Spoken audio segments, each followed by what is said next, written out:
parce que l'information est devenue accessible et on peut à travers une suite logicielle rassembler l'ensemble des informations, faire des analyses nécessaires et surtout construire des argumentaires. Et c'est ça ce qui est important. On n'a pas besoin seulement de big data, mais on a besoin aussi de smart data.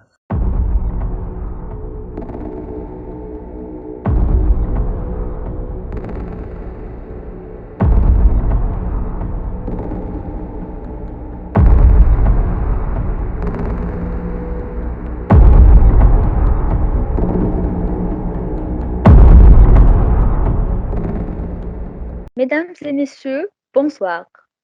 Toujours dans le cadre de la programmation des webinaires ramadonesques initiés par Club Click du master spécialisé intelligence compétitive et stratégique de l'ISI de Rabat. Et dans sa première édition, aujourd'hui, nous avons l'honneur d'avoir avec nous notre cher professeur, M. Abdelmjid Lafham, expert en management des organisations et stratégie d'influence, enseignant vacataire en influence et lobbying. C'est un honneur pour nous de vous accueillir, monsieur, pour traiter une thématique si enrichissante et si intéressante qui porte sur les stratégies de lobbying à l'ère du digital. Et avant de vous céder la parole, nous vous remercions encore une fois pour votre présence. Merci à vous. Bonsoir, chers collègues, chers étudiants. Je tiens tout d'abord à vous souhaiter un Ramadan Mubarak Karim, ou que ce mois sacré vous apporte la bonne santé, le bonheur et la prospérité. Ou Laylat Qadr Mubarak, Inch'Allah. Je suis très ravi d'être parmi vous dans ce webinaire ramadanesque autour d'une thématique, à mon sens, très stratégique, en vogue et hautement d'actualité, qu'est le lobbying à l'ère de digital. Je remercie également l'École des sciences de l'information en la personne de son directeur, M. Salahdine Beji, qui a apporté une nouvelle vision, un nouveau souffle, et a marqué par sa touche de docteur en ingénierie de l'école Mohammedia d'ingénieurs. Il a marqué l'architecture des formations à l'école des sciences de l'information. Maintenant, on a pas mal de formations qui sont l'école a une longueur d'avance par rapport à plusieurs établissements. Et je remercie aussi les étudiants de Master Intelligence compétitive et stratégique et les membres du club CLIC pour cette initiative très louable autour de l'intelligence économique et les stratégies techniques d'influence et de lobbying. Ça fait vraiment un plaisir d'être avec vous dans un cercle que je qualifie d'initié, pour partager, débattre, discuter avec vous une thématique aussi importante qui se rapporte aux stratégies et techniques d'influence et de lobbying. À vrai dire, l'École des sciences de l'information a été depuis toujours pionnière dans plusieurs domaines liés aux nouvelles technologies d'information, de communication, et tout ce qui est digital n'est pas étranger, n'est pas une thématique nouvelle. C'est l'école des sciences de l'information, de la data, du knowledge, et pour la performance des organisations. Merci à vous, monsieur. Okay. Oui, le plaisir est partagé. Donc, commençons par le commencement. Oui, exactement. Donc, le lobbying est une pratique qui souffre de nombreux préjugés et qui est souvent associée à une pratique qui n'est pas éthique. Pourtant, c'est une pratique réglementée et légale qui consiste à mener des actions d'influence auprès des institutions pour défendre les intérêts propres à une entreprise, une organisation non gouvernementale ou une association. Et les actions menées peuvent prendre différentes formes, à savoir plaidoyer, actions médiatiques, animation d'un réseau, position paper, discussion avec des personnes influentes. Et ces actions sont menées auprès d'institutions, bien souvent auprès des institutions qui préparent, discutent et votent les lois comme le Parlement. Mais à la fin des années 1999, la bulle Internet explose dans le monde et la transformation numérique se met en marche. Depuis, de nombreux bouleversements ont eu lieu et tous les domaines ont évolué et se sont modifiés avec le numérique. Nous allons donc nous interroger sur les bouleversements qu'a créé la révolution numérique, sur le métier et la pratique du lobbying. Mais avant, selon vous, monsieur, comment peut-on définir le lobbying et quels sont ses apports? Donc, merci Manel. Vous avez donc parfaitement raison. Donc, le digital a bouleversé pas mal de secteurs. Donc, le lobbying se trouve, donc les stratégies de lobbying, les techniques d'influence, etc., se trouvent également impactées par tout ce qui est digital.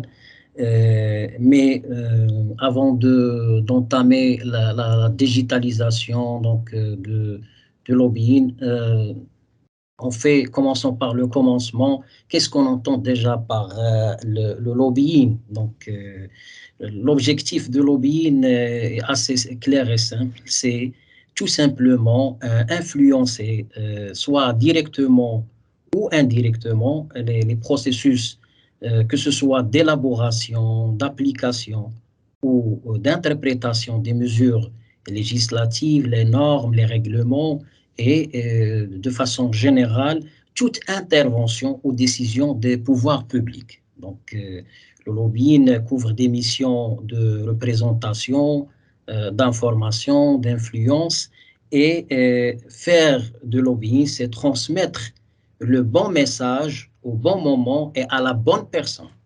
Donc, il consiste à planifier et réaliser un certain nombre d'actions d'influence visant à transformer les politiques, les normes, les attitudes, les pratiques en faveur d'un groupe particulier. Donc, généralement, on dit lobbying ou représentation d'intérêts particuliers ou d'intérêts catégoriels. Okay? Et le lobbying, déjà, c'est une fonction moderne de l'entreprise. Donc, c'est un mindset et c'est une méthodologie aussi. Donc, le lobbying, c'est une méthodologie du changement fondée sur l'influence. Donc, c'est l'influence destinée à identifier et à modifier des processus considérés comme néfastes pour une organisation. Donc, et ça consiste à susciter l'émergence de situations favorables à l'organisation, notamment sur le long terme, donc par l'observation des tendances d'évolution de la société, par la mise en place de coalitions, en essayant de développer des argumentaires donc, et apporter des solutions avec une plus-value collective perceptible donc, aux interlocuteurs que ce sont donc la sphère politique, la sphère donc décisionnelle. Et donc, on peut dire aussi que le lobbying n'est pas une fin en soi pour l'entreprise, pour une organisation, mais une continuation par des moyens politiques de sa quête de performance économique, donc que ce soit au niveau des profits, des parts de marché, etc. Et en s'intéressant au lobbying, donc, s'intéresser au lobbying, ça revient à s'intéresser à quoi? À l'entreprise comme acteur politique. Déjà, on parle de lobbying ou de stratégie politique de l'entreprise. Donc, quand on parle de stratégie politique de l'entreprise, donc ça renvoie à l'environnement externe de l'organisation de façon générale qui peut impacter donc le fonctionnement de l'organisation, même la survie de l'organisation, sa compétitivité, donc de façon sur le long terme ou sur le moyen terme aussi. Donc le lobbying ou la représentation d'intérêts particuliers apporte déjà un éclairage donc complémentaire visant à faire coïncider l'intérêt particulier et l'intérêt général. Donc, un représentant d'intérêt, on dit un représentant, un lobbyiste ou un représentant d'intérêt particulier, donc déjà, c'est un éclaireur de débat. Donc, il apporte des informations dont les pouvoirs publics ont besoin sur un sujet bien déterminé. Donc, il est en quelque sorte un traducteur, donc il rend lisible des enjeux sectoriels spécialisés. Okay? Il est aussi un interlocuteur utile donc, pour les pouvoirs publics et pour la décision publique de façon générale. Il répond aux interrogations et met l'expertise et les compétences à disposition des acteurs publics et des acteurs politiques. Donc, et le représentant d'intérêt particulier ou d'intérêt catégoriel participe également au processus démocratique. Il participe également à l'élaboration de la loi, donc avec l'objectif de concilier l'intérêt particulier et général. Donc, vous voyez, il y a donc les entreprises généralement cherchent donc ont un intérêt particulier, mais la somme des intérêts particuliers donc fait qu'on a un intérêt général équilibré. Donc, et le représentant d'intérêt donc essaie aussi de transmettre une vision du monde de l'entreprise, la réalité de l'entreprise, de ces gens, les enjeux donc concrets de l'entreprise et surtout la réalité du terrain. Okay? L'OCDE déjà a défini en 2021 donc la dernière définition de lobbying, c'est un acte qui consiste donc à tenter légalement, donc c'est important ce terme légalement d'influencer la conception. On a la conception, la mise en œuvre, l'exécution et l'évaluation des politiques et des réglementations publiques gérées par des agents publics de l'exécutif. Donc, vous l'avez bien évoqué, c'est tout ce qui est gouvernement, le législatif, donc les chambres basses et les chambres hautes, et de judiciaire aussi, donc au niveau local, régional et national. Donc, c'est la définition de l'OCDE de 2021. Donc, le lobbying est avant tout un moyen, donc un moyen au service de la stratégie générale des entreprises. Donc, c'est un outil managérial qui est au service de la réalisation des objectifs et permet à l'entreprise d'utiliser son pouvoir pour capter de la valeur dans le champ politique afin de défendre des positions acquises ou pour créer de nouvelles opportunités de marché. Okay?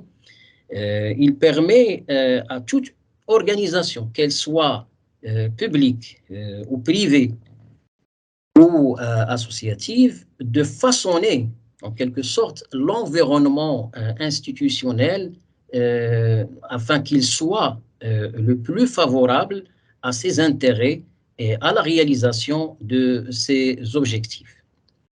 On peut dire aussi que le lobbying représente la forme politique de la bataille économique donc, que se livrent les entreprises en concurrence.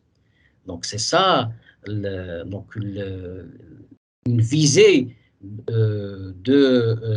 politique de bataille économique qui essaye donc de prémunir les entreprises contre tous les aléas de l'environnement, que ce soit politique, économique, donc les aléas environnementaux, les aléas donc internationaux, etc. Généralement, les entreprises, surtout les multinationales et les grandes donc, multinationales, appellent dans leur organigramme lobbying par d'autres appellations telles que donc, les affaires publiques, public affairs, relations extérieures, relations institutionnelles, affaires gouvernementales. Parfois, on trouve même les appellations telles que, donc, au niveau européen, réglementation, les représentants d'intérêts particuliers, etc. Pour ce qui est du rôle du lobbying, c'est ça ce qui est important, c'est que le lobbying contribue déjà au débat démocratique. Donc, c'est un outil de sécurisation en quelque sorte, puisque exercé en amont, il permet à son émetteur de façonner l'environnement de manière favorable pour son activité ou son action. Okay?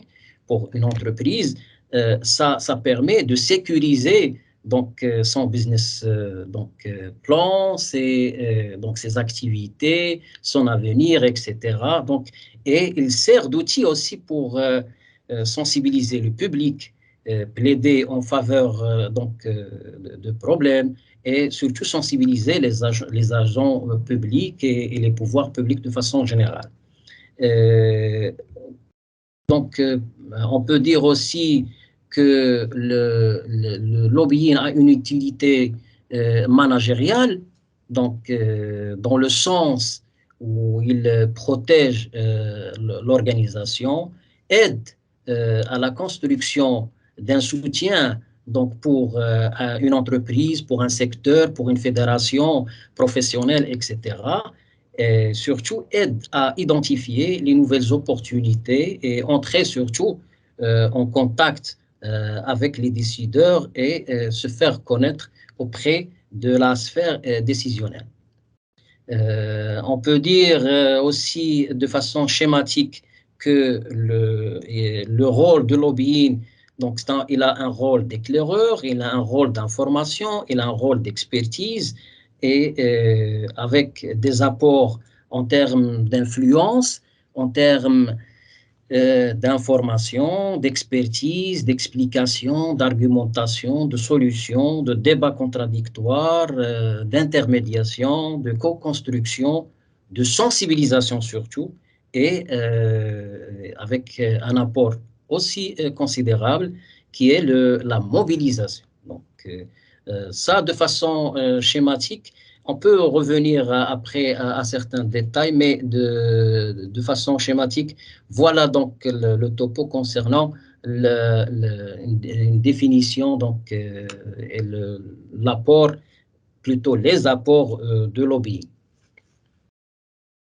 D'accord, monsieur. Donc, nous avons bien compris que le lobbying a pour objectif d'influence directe ou indirecte dans l'élaboration, l'interprétation des lois, des réglementations, avec une mission de représentation, d'influence par la transmission du bon message au bon moment et à la bonne personne. Ainsi, c'est une méthodologie de changement fondée sur l'influence et il n'est pas une fin en soi. Et la personne qui exerce le lobbying, c'est un lobbyiste ou un représentant intérieur, un éclaireur qui généralement, les entreprises dans leur organigramme les appellent les affaires publiques. Et aussi, on peut le considérer comme un outil de sécurisation. Et en général, c'est un éclaireur de l'argumentation et de la sensibilisation. Donc, sur ça, on peut déboucher sur une autre question qui porte sur comment le digital pourrait se mettre au service du lobbying et quels seraient ses atouts. Donc, concernant l'impact de digital sur les pratiques et les stratégies de lobbying et d'influence, on peut dire que le digital a complètement révolutionné les stratégies et techniques d'influence et surtout, elle a impacté la manière de créer des relations. Donc, comme vous le savez, le lobbying donc, se base surtout sur le carnet d'adresses, sur les relations, donc comment accéder donc, à la sphère décisionnelle, comment donc avoir un accès privilégié à des politiques, à des ministres, à des hommes influents, que ce soit au niveau local, au niveau régional, au niveau national ou international. Donc déjà, au niveau de la création des relations, ça a permis le digital, ça a permis donc d'avoir plus de facilité. Donc le digital a donné la possibilité d'une mise en contact rapide, surtout avec les différents acteurs du monde social. Donc si on prend par exemple les réseaux sociaux, donc les hommes influents, donc les présidents, même les présidents donc les présidents, donc prenons l'exemple de l'ex-président des États-Unis, donc Donald Trump, donc sa présence au départ sur donc Twitter, donc et la présence aussi de l'ensemble on peut dire, de la majorité écrasante des hommes politiques, des hommes influents, donc des décideurs sur les réseaux sociaux, que ce soit surtout sur les LinkedIn, sur Twitter, sur Facebook, etc. Et ça a donné donc la possibilité donc d'entrer en contact rapidement avec des personnes qui sont haut placées. Et cette facilité donc qui est donnée par les plateformes de communication, ça a métamorphosé le lobbying. Et on est passé d'un lobbying, on peut dire un lobbying traditionnel, un lobbying classique, conventionnel, un lobbying digital, donc un lobbying virtuel, ce qu'on peut appeler aussi un lobbying 4.0. Donc c'est un lobbying qui se base sur les possibilités offertes par les nouvelles technologies d'information et de communication, notamment sur les réseaux sociaux et sur cette tendance de la plateformisation qui a envahi l'ensemble des aspects de la vie, donc socio-économique et politique, etc. On est donc maintenant, on est donc passé d'un lobbying donc conventionnel à un autre niveau de lobbying, ce qu'on peut appeler lobbying en ligne, lobbying numérique, lobbying virtuel, etc. Maintenant, on parle de lobbying automatisé. Okay. Maintenant, donc, on parle d'un lobbying qui s'appuie sur l'intelligence artificielle. Comme vous le savez, les nouvelles technologies donc, évoluent de façon donc, exponentielle en termes de technologie, en termes de volume, donc, et en termes donc, des techniques, etc. Maintenant, il y a des solutions technologiques qui se basent sur l'intelligence artificielle. Pourquoi? Parce que on a un volume de données donc gigantesque et on a maintenant on travaille beaucoup plus aussi avec tout ce qui est big data, tout ce qui est intelligence artificielle et tout ce qui est nouveau logiciel.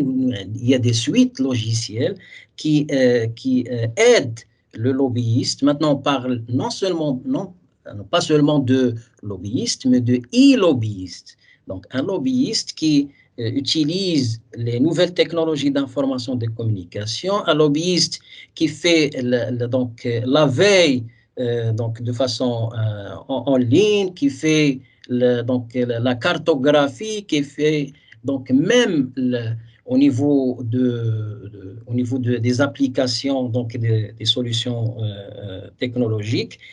On prend par exemple l'exemple de Ulobby ou l'exemple de le Fiscal Note. Ce sont des applications basées sur l'intelligence artificielle, donc sont qui est basées également sur la géolocalisation des élus et la géolocalisation donc au niveau pour avoir donc une information par région, une information par municipalité en termes des enjeux politiques, en termes des votes, en termes des élus, en termes des positions des élus, donc avec une veille sur les réseaux donc, sociaux et une cartographie très fine et complète de tout ce qui a été dit par les hommes politiques, par exemple, sur Twitter, sur Facebook, sur l'ensemble des réseaux et avec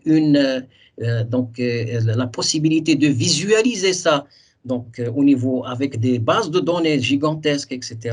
Maintenant, donc, au niveau de Washington, par exemple, la révolution digitale a vraiment changé la donne et on est passé d'un lobbying discret à un lobbying maintenant qui est ouvert, open, et avec la possibilité d'entrer en relation avec l'ensemble des personnes sur le net et aussi en termes d'information parce que l'information est devenue accessible et on peut donc à travers donc une suite logicielle rassembler l'ensemble des informations, faire des analyses nécessaires et surtout construire des argumentaires. Et c'est ça ce qui est important.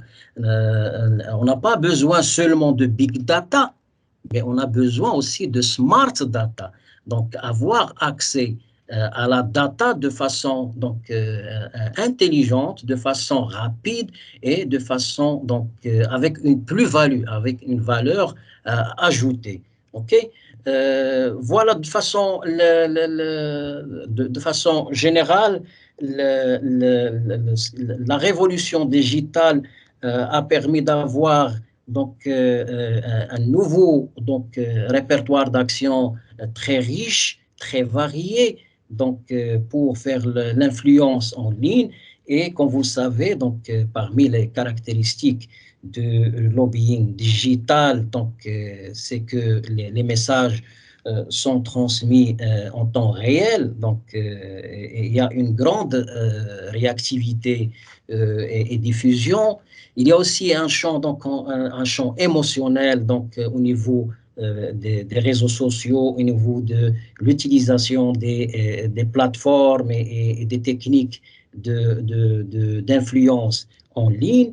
Même aussi, il y a l'accessibilité donnée à n'importe quel individu de faire aussi de lobbying. On parle de lobbying citoyen et on a peu de contrôle aussi sur le contenu du message qui est délivré sur le net. Maintenant, on peut faire le lobbying anytime, anywhere, any device, any content. C'est ce qu'on appelle l'Atawadak. On est en présence d'un lobbying virtuel, automatisé, mais ça, je parle dans un contexte tel que le contexte américain, tel que le contexte européen à Bruxelles. Donc, vous savez, la Mecque de lobbying maintenant, c'est Bruxelles, par exemple, et bien sûr, on a Washington, donc c'est une destination déjà très connue au niveau de lobbying.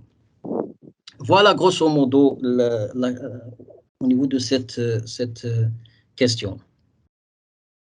Oui, donc merci monsieur. Nous avons bien compris qu'on est passé d'un lobbying conventionnel à un lobbying 4.0 en ligne, numérique, qui est basé sur les réseaux sociaux, la plateformisation. On assiste aujourd'hui à un lobbying automatisé du fait de l'intelligence artificielle et les nouvelles technologies qui évoluent de manière exponentielle. Mais on est plutôt sur les smart data par la personne qui pratique le lobbying, lobbyiste est devenu un lobbyiste en s'appuyant sur la veille, la cartographie par des applications qui sont pointues, à savoir Elobby et Fiscal Note. Donc, sur ça, on peut dire que deviennent les actions du lobbying à l'ère du digital. Donc, au niveau de lobbying conventionnel ou lobbying traditionnel. Donc, on a des fondamentaux. Donc, quand on dit le digital, ça ne veut pas dire on va changer la méthodologie. La méthodologie de lobbying reste la même. Okay? On a la même logique, la même méthodologie, c'est-à-dire comment influencer de façon directe ou indirecte donc la décision publique de manière à protéger donc son business plan, à faire valoir son point de vue, etc. Et on a ce qu'on appelle le lobbying direct et le lobbying indirect. Donc, on a le grassroots lobbying et le grassroots lobbying. Ce que le digital donc, a ajouté, c'est que la notion de viralité, la notion d'instantanéité et la notion donc d'automatisation d'un certain nombre d'opérations qui se faisaient de façon, donc on peut dire lente, on peut dire aussi des actions chronophages. Les actions de lobbying sont devenues plus efficaces, plus performantes et donc et plus donc subtiles aussi. Donc, au niveau de lobbying digital, on a ce qu'on appelle la furtivité. C'est un lobbying très subtil et on peut donc frôler l'astroturfing, c'est-à-dire on va mobiliser de façon artificielle donc un certain nombre d'associations, un certain nombre de consommateurs, un certain nombre de citoyens, donc de façon artificielle et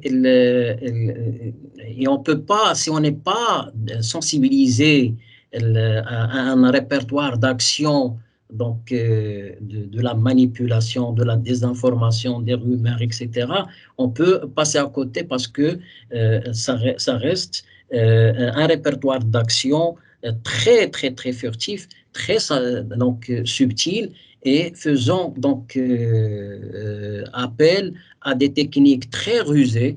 Donc, nous avons vu ça au niveau du cours de la manipulation. Donc, il y a un certain nombre de lobbies qui font de ce qu'on appelle l'astroturfing. Maintenant, on parle de l'astroturfing 4.0. Donc, on va simuler donc une communauté donc achetée, on peut dire entre guillemets, donc avec la manipulation de sondages en ligne, avec l'achat et l'échange de faux fans, etc., la création de fausses entités, etc.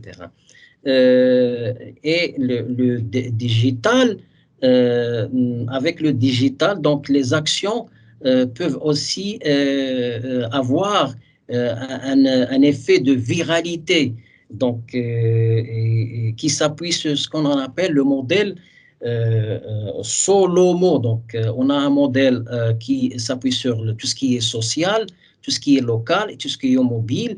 Et les actions de digital deviennent aussi plus performantes, plus efficaces, donc on a des actions, on est dans l'anticipation et ça aide énormément au niveau des cabinets de lobbying, etc. Maintenant, généralement, le digital est utilisé pas seulement que le digital. Généralement, donc les représentants d'intérêts particuliers, les cabinets de lobbying, même les entreprises avec les départements des relations publiques, etc., utilisent et le grass-top lobbying et le grassroots lobbying et le ILO lobbying. Donc, on est dans une configuration de lobbying mix. Okay?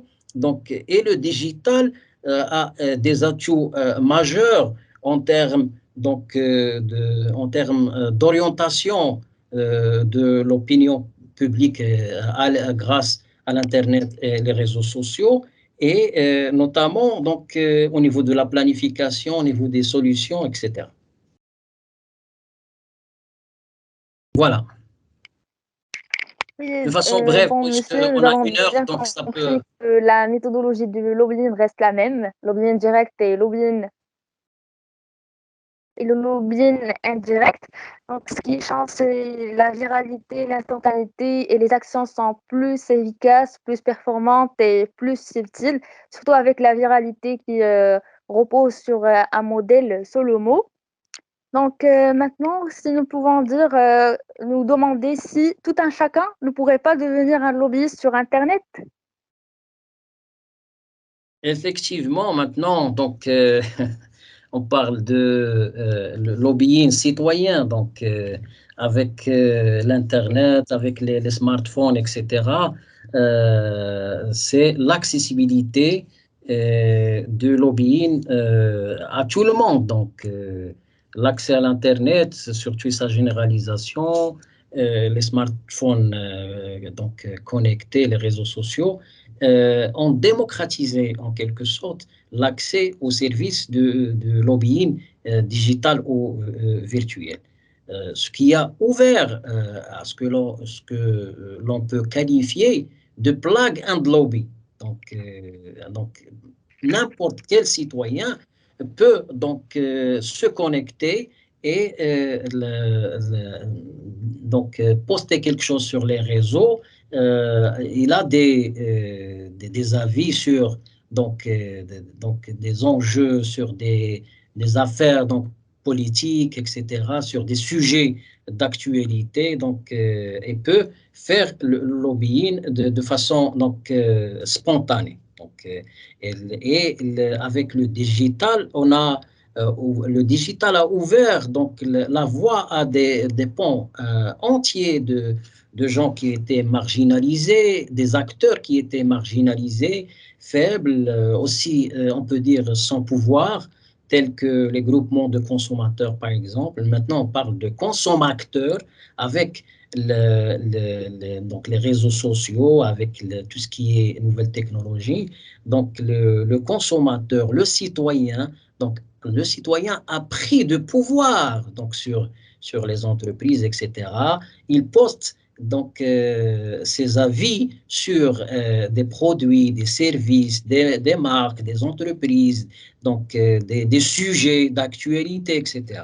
Le développement du web a rendu le lobbying donc au bout des doigts, au bout du clic. Donc, et tout un chacun donc, peut devenir par conséquent un lobbyiste, entre guillemets, ou e-lobbyiste, donc consacrant ce qu'on pourrait appeler un nouveau type d'acteur, donc type click and lobby. Donc ça devient facile, ça devient donc c'est ouvert à tout le monde, des citoyens qui sont engagés, des communautés engagées, donc des associations engagées, la société civile qui prend donc la parole sur Internet, etc., sur les réseaux sociaux, etc., et qui peuvent donc peser sur la décision publique, engager des débats, poster des avis, influer même donc sur l'opinion publique, et en influençant l'opinion publique, on influence indirectement la prise de décision, la sphère décisionnelle. Donc, je peux dire que l'Internet, une nouvelle technologie d'information et de communication, préfigure l'arrivée de nouveaux entrants dans le domaine de lobbying. Donc, c'est la société civile, on parle de plus en plus de pétitions, e-pétitions, donc de communautés engagées, de citoyens engagés, de lobbying citoyen, etc.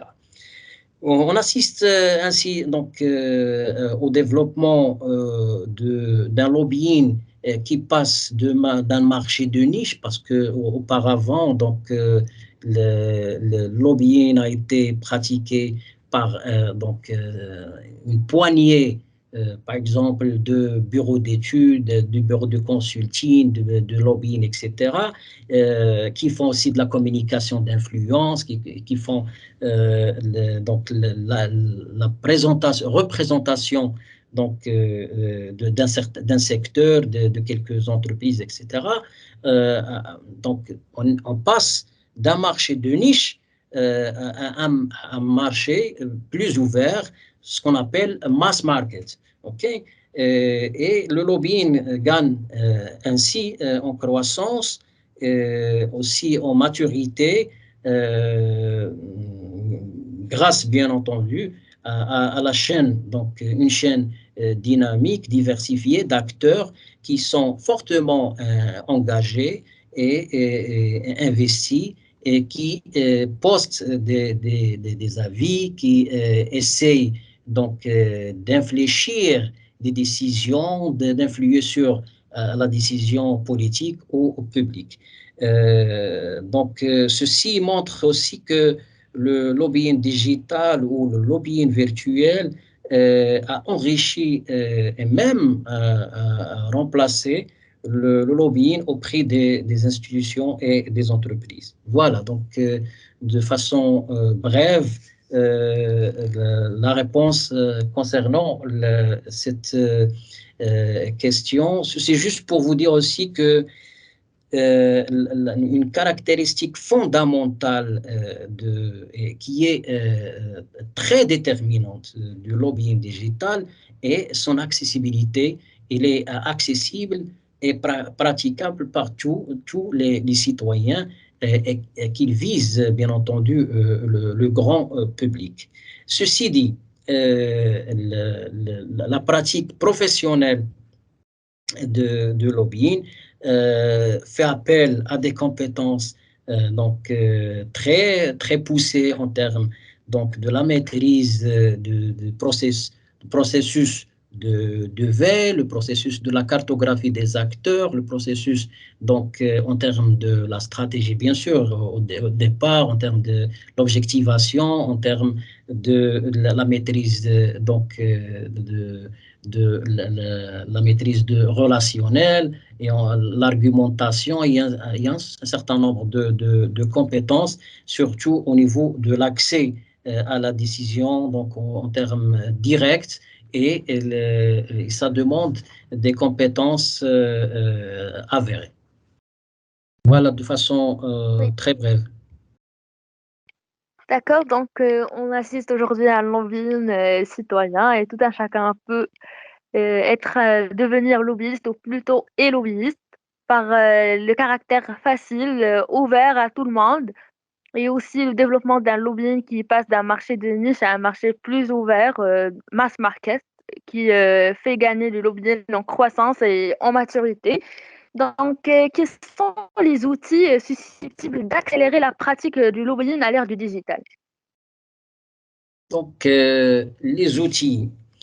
Généralement, donc, au niveau de lobbying, on a un certain nombre d'outils qui sont utilisés, mais avec le digital maintenant, on a bien sûr, on a tout ce qui est site web, on a les réseaux sociaux, on a aussi c'est ce qu'on appelle les sites d'influence qui sont d'une importance capitale aussi, parce que ça donne une idée sur l'engagement de, par exemple, l'organisation, et ça aide à canaliser donc l'attention et à capter donc l'attention des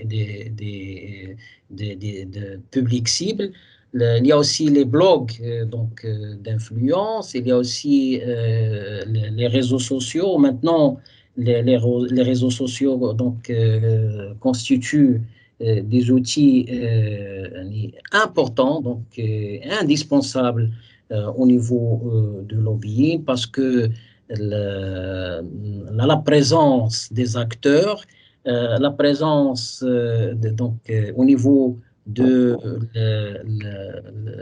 les avis postés, au niveau des positions de l'ensemble des acteurs et surtout qu'on a des outils, des solutions technologiques qui nous permettent donc de faire les analyses nécessaires et de regrouper l'ensemble des données et de sortir des éléments d'information qui aident à construire des argumentaires et à avoir une idée sur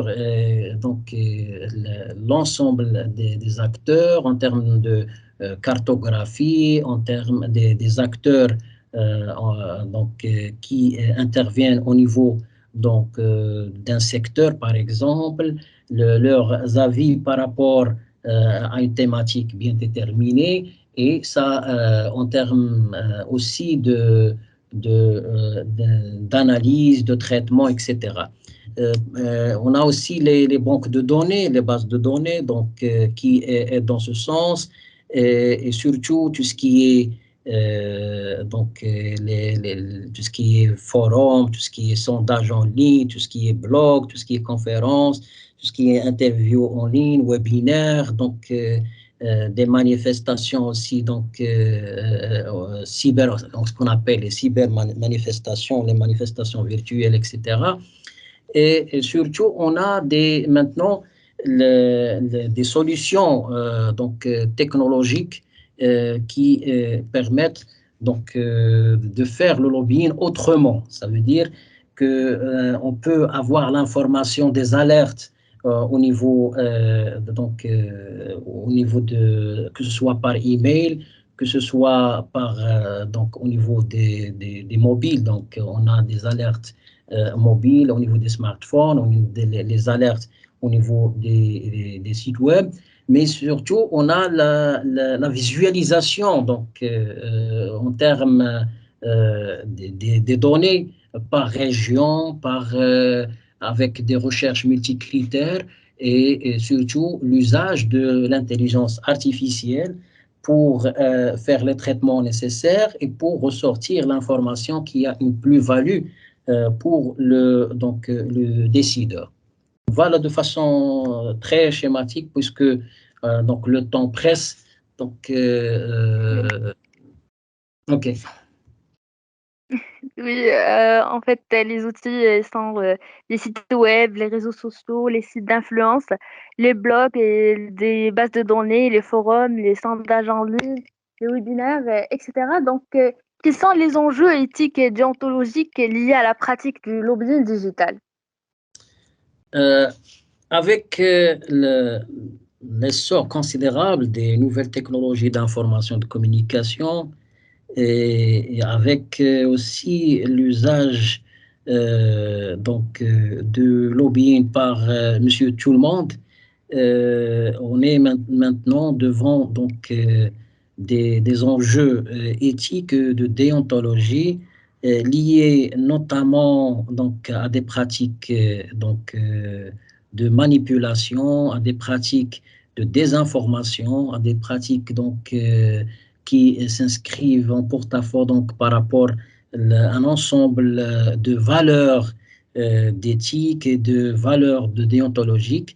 C'est pour cette raison que généralement, au niveau des associations des cabinets de lobbying, on a un certain nombre de chartes de déontologie qui essayent de mettre les garde-fous en termes de valeurs, en termes de principes à respecter, de transparence et d'équité, etc.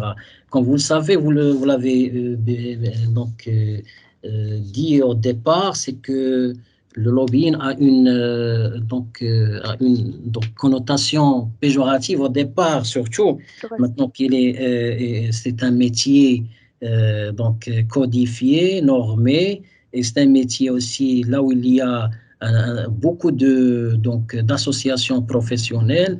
Et au départ, on parlait, généralement quand on parle de lobbying, c'est les 3 B. Vous vous rappelez les 3 B? Oui. Oui, donc booze, blondes et bribes. Maintenant, on est passé à les 3 E.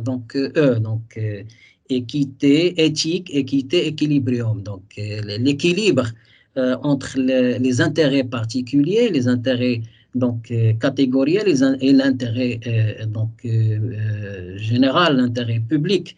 Et au niveau des pratiques avec l'Internet, donc il y a donc ces pratiques montantes de l'astroturfing, les pratiques de manipulation de sondages en ligne, les pratiques de création de fausses identités, ce qui explique que parfois donc, on essaie d'atteindre de porter atteinte à la réputation des gens, des institutions, etc. Et ça peut être des coûts fomentés non seulement d'un pays, mais de l'extérieur, etc., pour déstabiliser des structures, des entreprises, etc. Et ça impacte la réputation et la réputation donc, des gens, des structures, des entreprises, des secteurs entiers. Et ça pose une vraie problématique d'éthique, de déontologie et pose aussi la nécessité absolue pour codifier, pour institutionnaliser et surtout pour normaliser les pratiques de l'influence, de lobbying au niveau de chaque pays. Comme vous le savez, donc il y a certains nombres de pays qui ont déjà essayé de codifier le lobbying et de le cadrer avec des garde-fous en termes de loi comme la loi Sapin, la loi française, la loi Sapin 2. Il y a même des autorités, la haute autorité donc, qui est en charge de contrôle et de la gestion, donc de pilotage de l'ensemble des activités de lobbying, par exemple. Il y a aussi des chartes, des chartes donc, de déontologie, et il y a des codes de conduite pour justement pallier un certain nombre de lacunes liées notamment à tout ce qui est éthique et déontologie. Voilà. Est-ce qu'il y a une question, donc, puisqu'on a une heure, donc, ou un ajout, donc je sais que plusieurs étudiants donc, ont déjà étudié les stratégies et techniques d'influence, tout ce qui est surtout les principes fondamentaux de lobbying. Oui. Donc, si vous avez une question, un ajout, donc quelque chose, donc allez-y.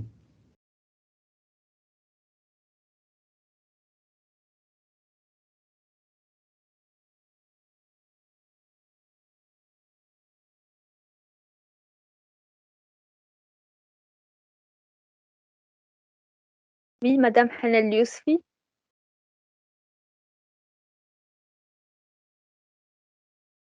Bonsoir. Bonsoir. Bonsoir, Madame. Voilà, vous m'entendez. Donc, je remercie vraiment cette promotion du master intelligence compétitive pour son dynamisme. Je dirais que vous commencez petit, mais c'est bien. Moi, j'ai beaucoup de choses. On en reparlera par la suite sur un petit peu le mode d'organisation, de fonctionnement, etc., de ce que j'appelle ce mini-webinaire, et non pas... Parce qu'une heure, c'est vraiment très court pour donner lieu à un intervenant pour qu'il prenne la parole, parfois pour compléter des choses qui ont été dites dans un cours ou pour se poser d'autres questions. Et après le débat, parce que ce qui est intéressant dans un webinaire, c'est vraiment le débat, les questions, et pas seulement reprendre un petit peu les éléments qui ont déjà été évoqués dans un cours. Mais tout ça, c'est de l'apprentissage. Donc, moi, je vous félicite déjà voilà, pour le fait de démarrer avec un petit groupe. et puis de se lancer. Après, on apprend un petit peu à gérer le temps, à gérer les questions, les intervenants, etc., etc. Donc, Manal, moi, je voulais revenir un peu, rester dans la continuité par rapport à votre dernière question. Et je suis contente que vous évoquiez la thématique de l'éthique, bien entendu. L'éthique et la déontologie, oui. Je me dis, mon cours a laissé quelques petites traces. Donc, moi j'allais poser pratiquement la même question qu'en vous, seulement j'ai de petites questions à poser à votre intervenant, ou peut-être précision par rapport à... moi, j'allais dire autrement, mais ça revient un petit peu à ce que vous avez dit, Monsieur Laflamme.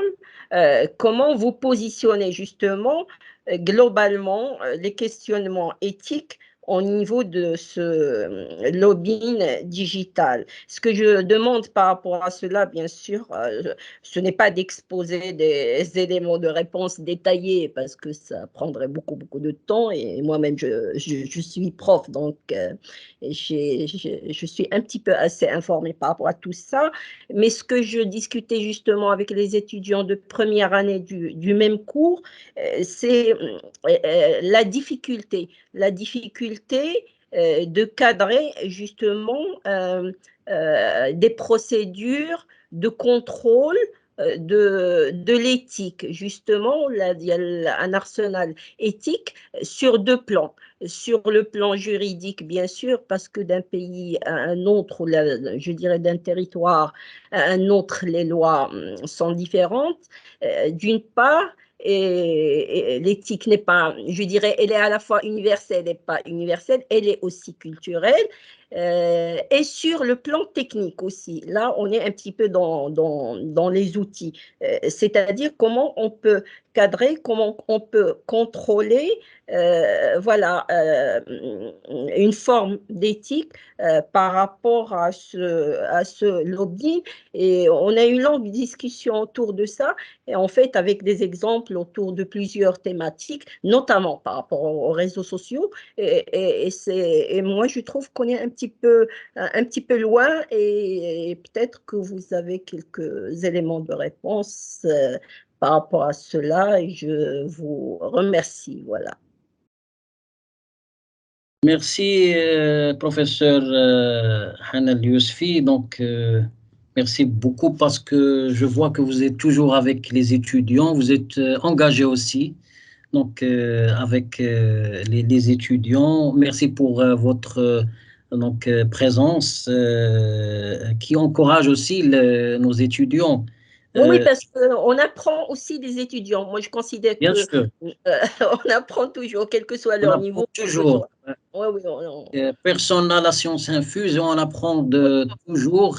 On est dans un process d'apprentissage en continu. Donc, concernant votre question, donc, comment positionner donc, les questions éthiques au niveau de tout ce qui est contrôle et comment la difficulté, c'est ça, donc de oui. cadrer.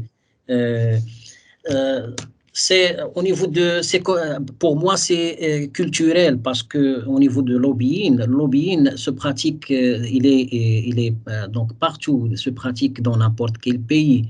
Donc aucun pays n'est épargné par les pratiques de lobbying. Selon, si on prend l'exemple du Maroc, on n'a pas pour l'instant donc une masse critique d'acteurs, donc de cabinets de lobbying. Donc on n'a pas des associations, on n'a pas donc Ouais, on a quelques voilà, oui. on a quelques cabinets qui se comptent sur les bouts des doigts.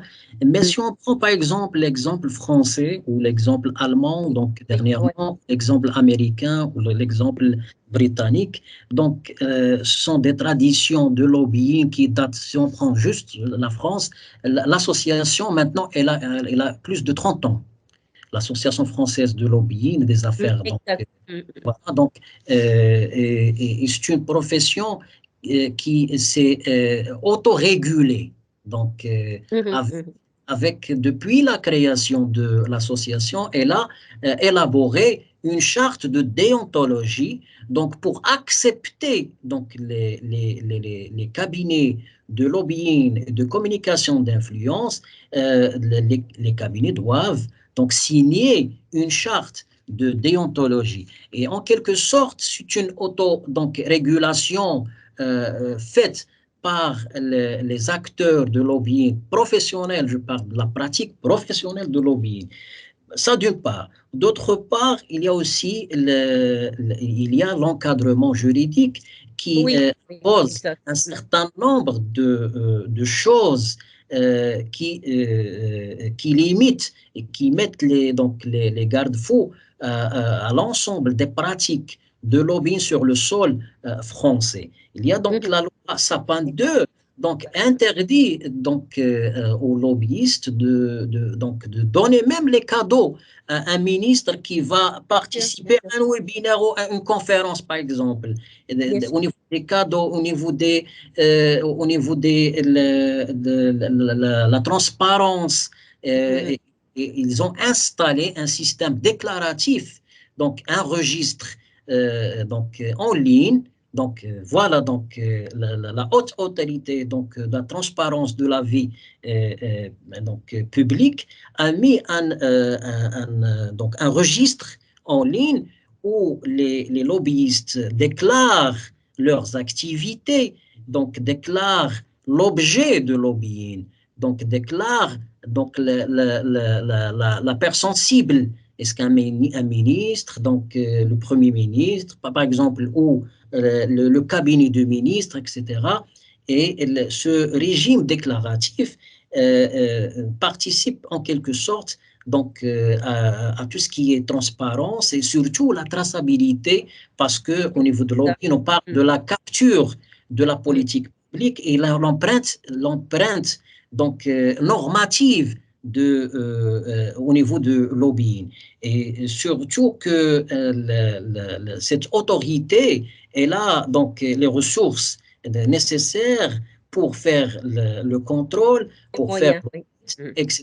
Non seulement ça, et je reviens au digital, elle a même installé, elle a même utilise maintenant l'intelligence artificielle pour faire l'analyse de plus de 6000 rapports parce que elle a donc l'autorité a considéré que les rapports, on a des milliers de rapports et plusieurs centaines de rapports ne respectent pas le format, le canevas donné par la haute autorité. Donc, vous voyez, quand on a un cadrage au niveau étatique, au niveau de la profession aussi, donc ça aide en quelque sorte. Il ne faut pas oublier aussi que les citoyens, même en ligne, donc exercent une certaine pression sur les professionnels. Et croyez-moi, si un lobbyiste ou un cabinet de lobbying, donc il n'a que sa réputation. Et la pratique professionnelle de lobbying, c'est une pratique qui est au départ élitiste. Au départ, elle est axée sur l'accès à la décision, à la sphère décisionnelle, à la sphère politique, etc. Et les cabinets de lobbying, généralement, essayent donc d'opérer en quelque sorte en mettant en avant leur process transparent et leur respect de l'éthique et de la déontologie. C'est en quelque sorte leur capital, image et leur réputation qui est en jeu. Voilà de façon schématique. Vous avez raison parce que 1 heure, c'est pas suffisant, surtout ça coïncide avec Laylatul Qadr. Donc, merci beaucoup, Madame Hanan Yousfi. Et merci beaucoup aux étudiants. Merci pour votre présence et puis pour votre élément d'information. Merci beaucoup. Merci. À vous la parole, Manal, pour conclure. Oui, exactement. Merci à vous. Donc, nous avons beaucoup appris aujourd'hui et nous avons bien compris que le lobbying c'est l'influence directement ou indirectement, l'élaboration, l'interprétation des règlements, de la réglementation. Il a aussi une mission de représentation et d'influence. C'est la transmission du bon message au bon moment et à la bonne personne. Ainsi, c'est une méthodologie de changement fondée sur l'influence. Et le lobbyiste, c'est le représentant intérieur, l'éclaireur qui répond aux interrogations. En gros, c'est un outil de sécurisation et il a un rôle d'éclairage, d'information, d'expertise, d'argumentation et de sensibilisation. Bien évidemment, le digital a complètement bouleversé le lobbying, d'un lobbying conventionnel à un lobbying 4.0 en se basant sur les réseaux sociaux, la plateformisation. Et on assiste à un lobbying automatisé qui consiste sur les nouvelles technologies, qui évolue aussi de manière exponentielle. Et on est arrivé à un monde de lobbyistes et lobbyistes qui, euh, qui a des outils des lobbying et par exemple les fiscal notes. Ainsi, la méthodologie du lobbying reste la même. On est toujours dans le lobbying direct et le lobbying indirect. Le changement, c'est la viralité, l'instantanéité et les actions sont plus efficaces, plus performantes est plus subtil et aussi on est dans une logique de mobilisation d'une façon artificielle en se basant sur des outils, à savoir les sites web, les réseaux sociaux, les sites d'influence qui sont d'importance capitale, les solutions technologiques pour avoir une information bien pointue, les bases de données, les forums, les sondages en ligne. Et on assiste aujourd'hui à un lobbying citoyen et le développement d'un lobbying qui passe d'un marché de niche à un marché plus ouvert et de masse et qui influence le lobbying en croissance et en maturité, ou toujours en optant pour tout ce qui est éthique et tout ce qui est charte déontologique pour passer d'un lobbying au départ de 3B à 3E, codifié et normé. Donc, merci à vous. Un remerciement spécial à notre cher intervenant, Monsieur Limjid, la femme qui n'a pas hésité à répondre présent pour partager son savoir et apporter de la valeur à notre série de webinaires. Ainsi, notre remerciement aux efforts acharnés de l'ensemble du club CLIC que nous tenons à remercier chaleureusement pour leur dévouement et leurs implications tout au long du processus d'organisation. Et merci à vous également, chère audience. Merci. Merci beaucoup à l'ensemble des étudiants, merci beaucoup à l'ensemble des collègues aussi, professeurs qui vous accompagnent. Un grand merci aussi à si Mohamed Fangour et Menel Beloua et l'ensemble des étudiants. Et au plaisir de vous revoir donc dans un autre webinaire, Inch'Allah. Merci à vous. Inch'Allah. Merci beaucoup, monsieur.